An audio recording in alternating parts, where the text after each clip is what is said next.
વર્તમાનમાં ગવર્નર કોણ? તો શ્રી ઉર્જિત પટેલ છે, એ અત્યારે આરબીઆઈના ગવર્નર છે. તો વિદ્યાર્થી મિત્રો, હવે આપણે રિઝર્વ બેંક ઓફ ઇન્ડિયા કઈ રીતે કામ કરે છે, કઈ રીતે સંપૂર્ણ બેન્કિંગ પ્રણાલીને હેન્ડલ કરે છે અને એના માટે કઈ પ્રકારની ક્રેડિટ પોલિસી કે મોનિટરી પોલિસી ઇમ્પ્લિમેન્ટ કરે છે, એના વિશે થોડીક ચર્ચા કરીશું. રિઝર્વ બેંક ઓફ ઇન્ડિયા દ્વારા ક્રેડિટ કંટ્રોલના ભાગરૂપે શાખ નીતિ કે મોનિટરી પોલિસી બહાર પાડવામાં આવે છે અને જેને બે ભાગમાં વિભાજિત કરવામાં આવે છે, જેને પરિમાણાત્મક સાધનો અને ગુણાત્મક સાધનો એ રીતે ઓળખવામાં આવે છે. પરિમાણાત્મક સાધનો અને ગુણાત્મક સાધનો એટલે રિઝર્વ બેંક ઓફ ઇન્ડિયા દ્વારા કઈ રીતે નાણાં પુરવઠાને બહાર પાડવું અને રિઝર્વ બેંક ઓફ ઇન્ડિયા સાથે સંકળાયેલી બધી જ પ્રકારની વ્યાપારી બેન્કો ઉપર કઈ રીતે કંટ્રોલ રાખવું કે જેથી અર્થતંત્રની અંદર તેજી અને મંદીના વમળોને અંકુશમાં રાખી શકાય, એ માટે આ પગલાઓનો ઉપયોગ કરવામાં આવે છે. જેમાં આપણે શરૂઆતમાં ચર્ચા કરીશું પરિમાણાત્મક પગલાઓ. પરિમાણાત્મક પગલાઓ એટલે કે ક્વોન્ટિટેટિવ મેથડ્સ. ક્વોન્ટિટેટિવ મેથડ્સમાં વિદ્યાર્થી મિત્રો આપણે વન બાય વન બધા લઈશું. પહેલા ક્રમે આવે છે બેંક રેટ. બેંક રેટ શું છે? જનરલી બેંક રેટને તમે કહો છો વ્યાજનો દર. બીજા દેશોની અંદર આને ડિસ્કાઉન્ટ રેટ પણ કહેવામાં આવે છે. બેંક રેટ અને બજારમાં વ્યાપિત વ્યાજના દર, આ બંનેમાં બહુ મોટો તફાવત છે. બેંક દર છે શું? તો બેંક દર એટલે જે પણ બેંકો કોમર્શિયલ બેંક્સ હોય છે એના રિઝર્વ બેંકમાં અકાઉન્ટ હોય છે, એટલે they all are account holder in reserve bank of India. આ બધી જ એકાઉન્ટ હોલ્ડર એટલે કે વ્યાપારી બેંકો પોતાના પ્રથમ કક્ષાના જામીનગીરીઓને અને બિલોને રિઝર્વ બેંક ઓફ ઇન્ડિયામાં વટાવે છે અને આ બિલોના બદલામાં રિઝર્વ બેંક ઓફ ઇન્ડિયા છે એ લોકોને ધિરાણ પૂરું પાડે છે.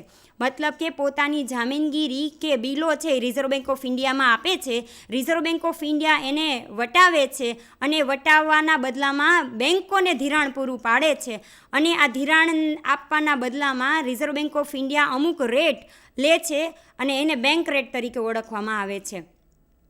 આ બેંક રેટ છે અર્થતંત્રમાં સારા અને ખરાબ બંને પરિણામો છે એ લાવી શકે છે.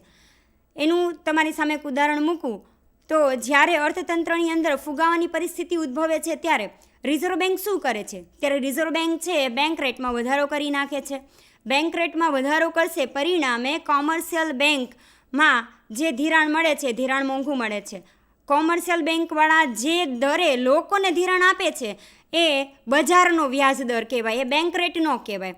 એટલે reserve bank of India bank rate વધારે છે, એ બેંક રેટ લાગુ પડશે કોમર્શિયલ બેંક્સ અને બીજી બેંકોને, એટલે એ લોકોને ધિરાણ મોંઘું મળશે. પછી કોમર્શિયલ બેંક અને બીજી બેંકો જે વ્યાજના દરે લોકોને ધિરાણ આપે છે એ ધિરાણ છે એ લોકો બેંકનો વ્યાજ દર વધારી દે છે, પરિણામે લોકોને ધિરાણ મોંઘું મળે છે. એટલે ફુગાવાની પરિસ્થિતિમાં reserve bank of India bank rate વધારવાનું કાર્ય કરે છે જેથી ધિરાણ મોંઘું પડે છે. ધિરાણ મોંઘું થવાના કારણે લોકો બિન ઉત્પાદકીય કાર્યમાં ધિરાણની માંગ ઘટાડી દે છે. ફાયદો એ થાય છે કે અનનેસેસરી જે ખર્ચાઓ થતા હોય છે એ થોડા અંશે આપણે કંટ્રોલ કરી શકીએ છીએ અને જ્યારે મંદીની પરિસ્થિતિ અર્થતંત્રમાં ઉદ્ભવવા લાગે છે ત્યારે reserve bank of India bank રેટમાં ઘટાડો કરે છે. આમ પહેલું તબક્કું પરિમાણાત્મક પાસાઓનું હતું બેંક રેટ. ફુગાવામાં બેંક રેટમાં વધારો કરવામાં આવે છે, જ્યારે મંદીમાં બેંક રેટમાં ઘટાડો કરવામાં આવે છે. આ પેલું હતું સાધન, જેને તમે ઇન્સ્ટ્રુમેન્ટ કહી શકો. એની સાથે રિઝર્વ બેંક ઓફ ઇન્ડિયા એક બીજા મહત્ત્વના સાધનનો ઉપયોગ કરે છે જેને આપણે CRR તરીકે ઓળખીશું. તો વિદ્યાર્થી મિત્રો, CRR શું છે? જેને તમે સામાન્ય રીતે ઓળખો છો રોકડ અનામતનું પ્રમાણ, અને જેને કહી શકાય cache reserve ratio. Reserve bank of ઇન્ડિયાની 42/1 કલમ છે એ અનુસાર દરેક કોમર્શિયલ બેંકોએ, દરેક વ્યાપારી બેંકોએ રિઝર્વ બેંક ઓફ ઇન્ડિયા દ્વારા નક્કી કરવામાં આવેલ અમુક રોકડ રકમ આરબીઆઈ પાસે ડિપોઝિટ તરીકે રાખવું પડે છે, એટલે કે અનામત તરીકે રાખવું પડે છે. એનું કારણ એ છે કે માની લો કે કોઈ પણ બેંક કોઈ પણ કારણસર ફડચામાં જાય અથવા બેંકરપ્ટ થાય તો લોકોની વિશ્વસનીયતા ઉઠી ન જાય એ માટે એનું અમુક ટકાવારી રકમ છે એ રિઝર્વ બેંક પાસે જમા સ્વરૂપે રાખવામાં આવે છે. તો આને કહેવાય છે કેશ રિઝર્વ રેશિયો. મતલબ કે માની લો કે કોઈ એક બેંક પાસે 1 લાખ રૂપિયાની ડિપોઝિટ હોય અને એમાં CRRનું પ્રમાણ એ સમયે 6% હોય, તો એને રિઝર્વ બેંક પાસે 6,000 રૂપિયા ડિપોઝિટ કરવા પડશે ફરજિયાતપણે, અને આ નિયમ બધી જ બેંકોને લાગુ પડે છે. જેમ જેમ CRRનું પ્રમાણ વધે છે એમ બેંકોએ જે અનામત રાખવાની હોય રિઝર્વ બેંક પાસે અનામતનું પ્રમાણ વધતું જાય છે. પરિણામ એ આવે છે કે જ્યારે ફુગાવો આવે છે ત્યારે સરકાર છે ને કેશ રિઝર્વ રેશિયોનું પ્રમાણ વધારે છે. એટલે કે રિઝર્વ બેંક પાસે જે રકમ જમા કરાવવાની હોય એ રકમનું પ્રમાણ ધીમે ધીમે વધતું જાય છે. અને જ્યારે અર્થતંત્રમાં મંદીની પરિસ્થિતિ ઉદ્ભવે છે ત્યારે રિઝર્વ બેંક ઓફ ઇન્ડિયા છે CRRનું પ્રમાણ ઘટાડી દે છે. વર્તમાન સમયમાં એટલે કે જાન્યુઆરી 2016ની પરિસ્થિતિ મુજબ CRRનું પ્રમાણ અત્યારે વર્તમાનમાં રિઝર્વ બેંક દ્વારા 4% નિર્ધારિત કરવામાં આવેલ છે. ત્યાર પછી છે ઓપન માર્કેટ પોલિસી, ખુલ્લા બજારની નીતિ. ખુલ્લા બજારની નીતિ શું છે વિદ્યાર્થી મિત્રો? તો એમાં રિઝર્વ બેંક ઓફ ઇન્ડિયા દ્વારા જામીનગીરીઓની ખરીદી અને વેચાણ કરવામાં આવે છે. ખુલ્લા બજારની અંદર રિઝર્વ બેંક ઓફ ઇન્ડિયા વ્યાપાર ચક્રોને ધ્યાનમાં લઈને કાં તો ખરીદી કરશે કાં તો વેચાણ કરશે. જ્યારે ફુગાવાનો સમય આવે છે ત્યારે reserve bank of India open market policy હેઠળ જામીનગીરીઓનું વેચાણ કરે છે. હવે વેચાણ કરવાથી અર્થતંત્રમાં જેટલી પણ તરલતા હશે એ બધી જ બેંકો પાસે આવી જશે અને અર્થતંત્રમાં નાણાંનું પ્રમાણ ઘટશે. એનાથી વિપરીત જ્યારે મંદીની પરિસ્થિતિ સર્જાય છે ત્યારે રિઝર્વ બેંક ઓફ ઇન્ડિયા જામીનગીરીઓની ખરીદી કરે છે. જામીનગીરીઓની ખરીદી કરે છે, પરિણામે જામીનગીરી છે એ બેંકો પાસે આવે છે અને જામીનગીરીઓ જેટલી રકમની હોય એ રકમ છે એ લોકો પાસે આવે છે. એટલે આ હતું ત્રીજું પગલું ઓપન માર્કેટ પોલિસી કે જેમાં જામીનગીરીઓની ખરીદી અને વેચાણ કરવામાં આવે છે. પરિમાણાત્મક પગલાઓનું ત્રીજું પાસું છે SLR કે જેને આપણે સ્ટેચ્યુટરી લિક્વિડિટી રેશિયો તરીકે પણ ઓળખીશું. તો શું છે SLR વિદ્યાર્થી મિત્રો? સ્ટેચ્યુટરી લિક્વિડિટી રેશિયો કે જે વર્તમાન સમયમાં એટલે કે 2016માં 21%નો છે. આ એક એવો દર છે કે રિઝર્વ બેંકના નિયમ અનુસાર દરેક બેંકોએ અમુક ટકા રકમ જામીનગીરીઓમાં ફરજિયાતપણે રોકવી જ પડે છે. મતલબ કે અમુક ટકા રકમ બેંકોએ પોતાની પાસે પણ અનામત તરીકે રાખવી પડે છે, જેને કહેવાય છે SLR એટલે કે સ્ટેચ્યુટરી લિક્વિડિટી રેશિયો. તો આ 4 સાધનો છે આપણા ક્વોન્ટિટેટિવ મેઝર્સ છે, જેમાં bank rate, CRR, open market policy અને સ્ટેચ્યુટરી લિક્વિડિટી રેશિયોનો સમાવેશ થાય છે. આટલા પગલાઓ છતાં પણ જો અર્થતંત્રમાં બેંકો જે કાર્યરત છે તેના ઉપર રિઝર્વ બેંક અંકુશ ન મૂકી શકે તો એના પછીનું બીજું સ્ટેપ આવે છે ક્વોલિટેટિવ મેઝર્સ એટલે કે ગુણાત્મક પગલાઓ કે ગુણાત્મક સાધનો. તો હવે આપણે જોઈશું કે ગુણાત્મક સાધનોમાં કઈ કઈ બાબતોનો સમાવેશ થાય છે. ગુણાત્મક સાધનોમાં વિદ્યાર્થી મિત્રો કુલ 6 પ્રકારના પગલાઓ ભરવામાં આવે છે. પહેલું છે શાખની માપબંધી. ક્રેડિટ રેશનિંગ મતલબ કે રિઝર્વ બેંક ઓફ ઇન્ડિયા દ્વારા અમુક ક્ષેત્રોમાં શાખની માપબંધી કરી દેવામાં આવે છે. માની લો કે કોઈ ક્ષેત્રમાં માત્ર ને માત્ર સત્તાકીય હેતુઓ માટે ધિરાણ લેવામાં આવતું હોય તો તે ક્ષેત્રમાં અમુક મર્યાદાથી વધારે ધિરાણ ન આપવું એવો રિઝર્વ બેંક છે એ બેંકોને કડક શબ્દોમાં સંકેત આપી દે છે, જેને શાખની માપબંધી કહેવામાં આવે છે. તે સાથે અમુક વસ્તુઓમાં પણ શાખની માપબંધી કરવામાં આવે છે કે અમુક વસ્તુઓમાં અમુક માત્રાથી પ્રમાણમાં વધારે ધિરાણ આપવું નહીં. આમ શાખની એક લિમિટેશન બાંધવામાં આવે છે કે આનાથી વધારે ધિરાણ આપવું નહીં. ત્યાર પછી છે ડાયરેક્ટ મેઝર્સ એટલે કે સીધા પગલાં. શાખની માપબંધી કર્યા પછી પણ જો રિઝર્વ બેંક ઓફ ઇન્ડિયાને લાગે કે તે અર્થતંત્રની અંદર વ્યાપાર ચક્રોને કંટ્રોલમાં કરી શકતી નથી, બેંકોની શાખ સર્જનની પ્રવૃત્તિને અંકુશિત કરી શકતી નથી, તો રિઝર્વ બેંક ઓફ ઇન્ડિયા શું કરી શકે છે? તો રિઝર્વ બેંક ઓફ ઇન્ડિયા છે એ જે કોમર્શિયલ બેંકોને જે ફેસિલિટી આપે છે એ ફેસિલિટીને પાછી પણ ખેંચી શકે છે, કારણ કે reserve bank of India A authority છે, અપેક્સ બેંક છે. અને એની સાથે જે વ્યાજદર લેવામાં આવે છે એમાં શિક્ષાત્મક વ્યાજદરનો પણ ઉમેરો કરી શકે છે. આ હતું સીધું પગલું કે જેમાં કોમર્શિયલ બેંકોને સીધી સૂચના આપવામાં આવે છે કે તમે અહીંયા હવે અટકી જાઓ, નહીં તો અમે ખૂબ કડક પગલાઓ લેશું. ત્યાર પછી આવે છે ત્રીજું ઋણની સીમામાં ફેરફાર. ચેન્જ ઇન માર્જિન શું છે? તો ઘણીવાર એવું બને છે કે બેંકોમાં અમુક વ્યક્તિઓ દ્વારા, અમુક સંસ્થાઓ દ્વારા અમુક પ્રકારની જામીનગીરીઓ છે મૂકવામાં આવે છે અને જામીનગીરીઓના બદલામાં ધિરાણ મેળવવામાં આવે છે. તો આ જામીનગીરીઓની મૂળ કિંમત અને તેના સામે આપવામાં આવતું વળતર, આ બંને વચ્ચેનો તફાવત એટલે ઋણની સીમામાં ફેરફાર.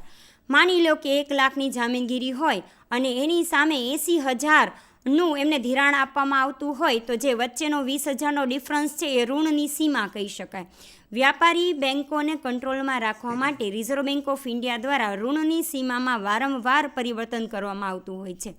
ત્યાર પછી 4th વન છે ઉપભોક્તાની સાખનું નિયમન, રેગ્યુલેશન ઓફ કન્ઝ્યુમર્સ ક્રેડિટ. વર્તમાન સમયમાં લોકોના જીવન ધોરણમાં થયેલા પરિવર્તનોના પરિણામે કન્ઝ્યુમર ગુડ્સનો વપરાશ ખૂબ વધી રહ્યો છે. ટીવી, ફ્રીજ, એસી, વોશિંગ મશીન, અનેક વસ્તુઓ એવી છે જેનો વપરાશ છે દિન પ્રતિદિન ગ્રામ્ય અને શહેરી વિસ્તારમાં વધી રહ્યો છે. તો ઉપભોક્તા દ્વારા આવા બિનજરૂરી ખર્ચાઓ ન કરવામાં આવે, આથી એમ કન્ઝ્યુમરોને મળતી જે ક્રેડિટ છે એના ઉપર અમુક પ્રકારનું કંટ્રોલ રાખવામાં આવે, એને કહેવામાં આવે છે રેગ્યુલેશન ઓફ કન્ઝ્યુમર્સ ક્રેડિટ. ત્યાર પછી છે નૈતિક દબાણ અથવા સમજાવટ. રિઝર્વ બેન્ક ઓફ ઇન્ડિયા દ્વારા બધા જ પગલાઓ ભર્યા છતાં પણ જો વ્યાપારી બેન્કો દ્વારા કોઈ પણ પ્રકારના પગલાઓને માનવામાં ન આવે તો રિઝર્વ બેન્ક ઓફ ઇન્ડિયા છે એ નૈતિક દબાણ પણ લાવી શકે છે અને એમની સામે લીગલી એક્શન પણ લઈ શકે છે. ત્યાર પછી છે પ્રચારની નીતિ. રિઝર્વ બેન્ક ઓફ ઇન્ડિયા દ્વારા પ્રતિ વર્ષ બધી જ પ્રકારની બેન્કોની ફાઇનાન્શિયલ કેપેસિટી, એ લોકોનો માર્કેટ કેપિટલાઇઝેશન, એ સંબંધિત રિપોર્ટ છે રજૂ કરવામાં આવે છે, જેને પબ્લિસિટી તરીકે કહેવામાં આવે છે. ટૂંકમાં કહીએ તો લોકોને કઈ પ્રકારની બેન્કોની પરિસ્થિતિ કેવી છે, કઈ રીતે કાર્ય કરે છે એ વિશેની માહિતી આવા મેગેઝિનો, રિપોર્ટ અને જનરલ દ્વારા મળતી હોય છે. તો આ છે ગુણાત્મક સાધનો. તો રિઝર્વ બેન્ક ઓફ ઇન્ડિયા દ્વારા ગુણાત્મક અને પરિમાણાત્મક સાધનો અંતર્ગત આ બંને પ્રકારના પગલાઓ ભરીને વ્યાપારી બેન્કો સરખી રીતે કાર્ય કરી શકે અને ગુણાત્મક શાક સર્જન કરી શકે તે માટેના પગલાઓ ભરવામાં આવે છે.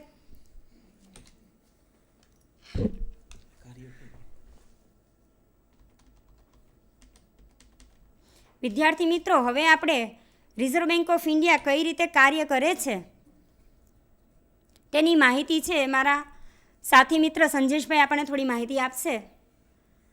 જો મિત્રો બતાવી દઉં કે રિઝર્વ બેન્ક ઓફ ઇન્ડિયાના 2 કાર્યો ખૂબ જ મહત્ત્વના છે. એક તો બેને જે વાત કરી છે કે ક્રેડિટ કંટ્રોલ કરવું, શાખ સર્જન છે એમાં કંટ્રોલ લઈ આવીને બેન્કિંગ સિસ્ટમ છે એમાં વ્યવસ્થિત રીતે નાણાંનું મૂલ્ય જળવાઈ રહે એના માટે પ્રયત્ન કરતી હોય છે.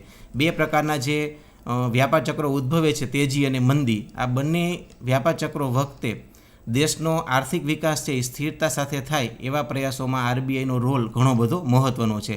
એટલે શાખ નિયમનનું કાર્ય છે એ બેને વાત આપણે સંપૂર્ણપણે કરી દીધી છે. બીજી વાત કરું, ઘણા બધા વિદ્વાનો આપણને બતાવે છે કે તમે કેન્દ્રીય બેંક કોને કહો છો, એની વ્યાખ્યા શું? તો એક જ વાક્યમાં એનો જવાબ બધા આપે છે કે કોઈ પણ બેંક છે એને કાયદેસરનું નાણું જ્યારે બહાર પાડવાનો અધિકાર મળે છે એ બેંક છે એ કેન્દ્રીય બેંક ગણાય છે, જેને આપણે નોટ ઇસ્યુ કહીએ છીએ. તો આપણા દેશમાં એપેક્સ બેંક તરીકે જ્યારે આરબીઆઈ કામ કરે છે ત્યારે આપણા દેશમાં ચલણી નોટો બહાર પાડવાનું કામ રિઝર્વ બેન્ક ઓફ ઇન્ડિયા દ્વારા કરવામાં આવે છે. અને આ ચલણી નોટો છે એ ચલણી નોટ ઇસ્યુ કરવા માટે આપણી આરબીઆઈ ન્યૂનતમ અનામત પદ્ધતિનો ઉપયોગ કરે છે, જેમાં 115 કરોડ રૂપિયા છે એનું સોનું મૂકે છે અને 85 કરોડ રૂપિયા છે એ વિદેશી જામીનગીરીઓના રૂપમાં રાખે છે. એટલે 200 કરોડની ટોટલ ન્યૂનતમ અનામત રાખ્યા પછી આપણી આરબીઆઈ છે એ નોટ ઇસ્યુ કરી શકે છે. બીજી એક માહિતી આપું, ઘણા બધા વિદ્યાર્થી મિત્રો કદાચ જાણતા પણ ન હોય કે જ્યારથી આરબીઆઈની સ્થાપના થઈ છે ત્યારથી માંડીને અત્યાર સુધીમાં 1 રૂપિયાની નોટ છે એ આરબીઆઈ બહાર પાડતી નથી. 1 રૂપિયાની નોટ ભારતના નાણાં મંત્રાલય દ્વારા બહાર પાડવામાં આવે છે અને એમાં નાણાં સચિવની સાઇન હોય છે. એ સિવાય 1 રૂપિયાના સિક્કા, 1 રૂપિયા અને 50 પૈસાના, જે આજે મોસ્ટ ઓફ 50 પૈસાના સિક્કા છે એ ચલણમાંથી નીકળી ગયા છે, પણ છતાં એ બંને સિક્કાઓ એનું પ્રમાણ ખૂબ વધારે હોવાથી આરબીઆઈને બદલે નાણાં મંત્રાલય દ્વારા બહાર પાડવામાં આવે છે. એટલે નોટ ઇસ્યુ કરવાનો સંપૂર્ણપણે ઇજારો છે એ રિઝર્વ બેન્ક ઓફ ઇન્ડિયા પાસે રહેલો છે, પણ એને પણ ન્યૂનતમ અનામત પદ્ધતિનો ઉપયોગ કરીને ટોટલ 200 કરોડની અનામતો રિઝર્વ રાખ્યા પછી આરબીઆઈ છે એ આ નોટ ઇસ્યુ કરી શકે છે. નહીં કે આરબીઆઈ ઈચ્છે એમ નોટ ઇસ્યુ થાય, એને પણ કેટલાક રૂલ્સ ફોલો કરવાના છે. બીજું જે કાર્ય છે સરકારના બેન્કર તરીકેનું કાર્ય છે. કેવી રીતે કામ કરે છે? તો સરકારના જે જાહેર વહીવટ આપણો ચાલતો હોય છે, આ જાહેર વહીવટમાં જાહેર લોન બહાર પાડવી, સરકારના ટ્રેજરી બિલ્સ હોય એની સામે સરકારને લોન આપવી, આવા બધા કામો છે એ આરબીઆઈ દ્વારા કરવામાં આવતા હોય છે. સરકારી ખાતાઓમાં પણ જ્યારે આરબીઆઈની જરૂર પડે છે ત્યારે નાણાકીય રીતે એ સૂચનો અને મદદરૂપ પણ બનતી હોય છે. બીજું, જ્યારે નાણાં મંત્રાલય અને આરબીઆઈ બંને સાથે મળીને કામ કરતા હોય અને નાણાંનું અવમૂલ્યન કરવું હોય, એવા કોઈ પગલાઓ લેવાના થાય અને ખાધ પુરવણીનો પ્રશ્ન આવે ત્યારે આરબીઆઈ છે એ સરકારને સંપૂર્ણપણે દિશા સૂચન કરે છે કે આપણે શું કરી શકીએ. દેશની આર્થિક પરિસ્થિતિ અનુસાર ખાધ પુરવણી કરવી કે કેમ, અથવા તો નાણાંનું અવમૂલ્યન કરવું કે કેમ, રૂપિયાનું અવમૂલ્યન કરવું કે કેમ, એ આરબીઆઈમાં સારામાં સારું માર્ગદર્શન સરકારને આપે છે. એટલે સરકારના એજન્ટ તરીકે આરબીઆઈ છે એ કામ કરે છે. ત્રીજું છે વ્યાપારી બેંકના બેન્કર તરીકે. આપણે જોઈએ કે કોમર્શિયલ બેંકનો ઉદ્ભવ અને ડેવલપમેન્ટ ભારતમાં ઝડપથી થયું છે, ખૂબ જ. તમે જાણો છો કે આપણો જે ઇન્ડસ્ટ્રીયલ ડેવલપમેન્ટ અત્યારે જે દેખાઈ રહ્યું છે આપણને ભારતમાં, એમાં કોમર્શિયલ બેંકનો ફાળો ખૂબ જ મહત્ત્વનો છે. ભલે આરબીઆઈ છે દેખરેખ રાખે છે, પણ દેશમાં નાણાકીય સવલતો આપીને ઇન્ડસ્ટ્રીયલ ડેવલપમેન્ટ કરવું એ કોમર્શિયલ બેંકને જો સફળતા મળી હોય તો એ આરબીઆઈના સૂચનોથી મળેલી છે. એટલે કોમર્શિયલ બેંક છે એક તો એના વાલી તરીકે કામ કરે. શા માટે? કારણ કે બેને વાત કરી કે કેશ રિઝર્વ રેશિયો જે રાખવાનો છે આરબીઆઈમાં, એ અનામતની દેખરેખ આરબીઆઈ રાખે છે. કેટલું પ્રમાણ જે બેંકોએ મૂકેલું છે આરબીઆઈમાં એની દેખરેખ એના વાલી તરીકે આરબીઆઈ છે. એટલે બેંકોને ચિંતા કરવાની જરૂર નથી. જ્યારે આવી બેંકોને કોઈ પ્રોબ્લેમ ઊભો થાય તો અંતિમ નાણાકીય મદદ કરીને સહાયકનું કામ પણ આરબીઆઈ દ્વારા કરવામાં આવતું હોય છે. અને બીજું સૌથી મોટો અત્યારે જે પ્રશ્ન આવ્યો છે, આપણી પાસે અત્યારે ખાનગી બેંકોનું પ્રમાણ ઘણું બધું છે, ઘણી બધી વિદેશ વિનિમય બેંકો પણ ભારતમાં આવી છે, સરકારી બેંકો પણ કામ કરે છે, સહકારી માળખું પણ એટલું બધું ગોઠવાઈ ગયું છે. ત્યારે ક્લિયરિંગ હાઉસ છે એ પણ બહુ મહત્ત્વનો મુદ્દો છે કે બીજી બેંકો એકબીજાના ચેકોનો વટાવ કેવી રીતે કરવા. તો ક્લિયરિંગ હાઉસ અને પતાવટનું જે કામ છે એને પણ આરબીઆઈ છે એમાં પણ ભાગ ભજવે છે અને કોમર્શિયલ બેંકોને મદદરૂપ બનતી હોય છે. બીજું, આપણો આંતરરાષ્ટ્રીય વેપારનો સૌથી મહત્ત્વનો મુદ્દો વિદેશી હુંડિયામણનો છે. તો વિદેશી હુંડિયામણમાં દરમાં સ્થિરતા જાળવવાનું કામ પણ આરબીઆઈ દ્વારા કરવામાં આવતું હોય છે. જ્યારે આરબીઆઈને એમ થાય કે નાણાંનું મૂલ્ય વિદેશી ચલણના સંદર્ભમાં ઘટે છે, એના અનુસંધાનમાં, તો રૂપિયાનું અવમૂલ્યન કરવાને બદલે વિદેશી ચલણની ખરીદી કરીને કેવી રીતે ભારતમાં એનો પુરવઠો વધે અને નાણાંનું ઓછામાં ઓછું અવમૂલ્યન થાય એના માટે આરબીઆઈ છે સતત પ્રયત્નો કરતી હોય છે. આંતરરાષ્ટ્રીય વેપારનો પણ વિકાસ કરવાનો છે અને નાણાંનું મૂલ્ય પણ